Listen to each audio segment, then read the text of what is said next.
श्री गोपाळ कृष्ण भगवान की जय. लीळा नंबर 35. भट्टोबासांचे मरण पाहून गंगाईसाचा पश्चाताप. सर्वज्ञांचा दुपारचा पूजा वसर झाला. सर्वज्ञांचे जेवण झाले. गुन्हा केला, विडा घेतला. मग सर्वज्ञांची विश्रांती झाली. भक्तजन दुसऱ्या गुंफेत विश्रांतीसाठी गेले. बाईसाने गंगाईसाला जेवू घातले. सर्वज्ञ उठले. सर्वज्ञ आसनावर बसलेले होते. भक्तजन भिक्षेच्या वेळेला सर्वज्ञांजवळ आले. दंडोते घातले. श्रीचरणा लागले. सर्वज्ञ म्हणाले, अहो तुम्ही सर्व आलात, पण वानरेश आला नाही, ते का? ते म्हणाले, तो थकला म्हणून झोपला आहे जी. मग ते भिक्षेला गेले. मग सर्वज्ञ गंगाईसाला म्हणाले, बाई जा पाहू त्याला बोलवा. गंगाईसा गेली. दाराजवळ उभी राहिली. एकत हा का? तुम्हाला सर्वज्ञांनी बोलवले, उठा. मोठ्याने हाक मारली तरी उठले नाहीत.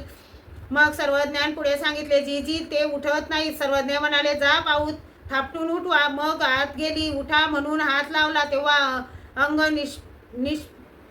निष्प्राण झालेले वाटले आणि हातपाय आपटून रडू लागली. सर्वज्ञ तेथे गेले.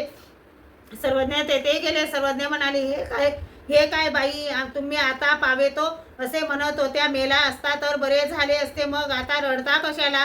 तर काय देवा, जिवंत असलेलेच चांगले आहे. मी अजूनही हातपायाने काम धंदा करून जेवण करते.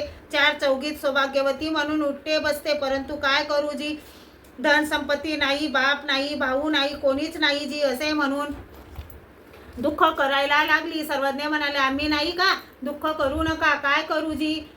वैजो खावटी देत नाही, लेकरांना दूध नाही आणि एका मडक्यावर मी किती दिवस काढावे जी? सर्वज्ञ म्हणाले, असं आहे का? मग सर्वज्ञ म्हणाले, वानरया उठा ना हो. आणि भट्टोबास उठले. सर्वज्ञांना दंडते घातले. श्रीचरणा लागले. मग सर्वज्ञांना संध्याकाळचा पूजा वसर झाला. सर्वज्ञ म्हणाले, वानरया यांना गावात घेऊन जा हो. तेथेच तुम्ही झोपा. मग सावखेडे गावात घेऊन गेले. एका ओसरीत तिला निजायला सांगितले. दुसऱ्या ओसरीत स्वतः निजले. उजाळल्यावर सकाळी उठले. गंगाईसाला म्हणाले, तू उशिरा ये, मी पुढे जातो. मग भट्टोबास अगोदर आले. सर्वज्ञ शौचाला गेले होते. तिकडेच भेट झाली. सर्वज्ञ म्हणाले, काय हो, सकाळीच आले? सर्वज्ञ गुंफेत गेले. सर्वज्ञांना पूजा वसर झाला. गंगाईसा आली. दंडते घातले. श्रीचरणा लागली. मग सर्वज्ञांनी शिष्याला बोलवले. सर्वज्ञांनी पदराची अंगी महेश्वर पंडितासाठी कापवली आणि गंगाईसासाठी 2 चोड्या शिवून घेतल्या. मग सर्वज्ञ म्हणाले, वानरया हिला गावाला घेऊन जा हो. यांना हिंसा मिळवून द्या. यांच्यासाठी घर बांधा हो जी. मग भट्टोबास तिला गावी घेऊन गेले. श्री गोपाळ कृष्ण भगवान की जय.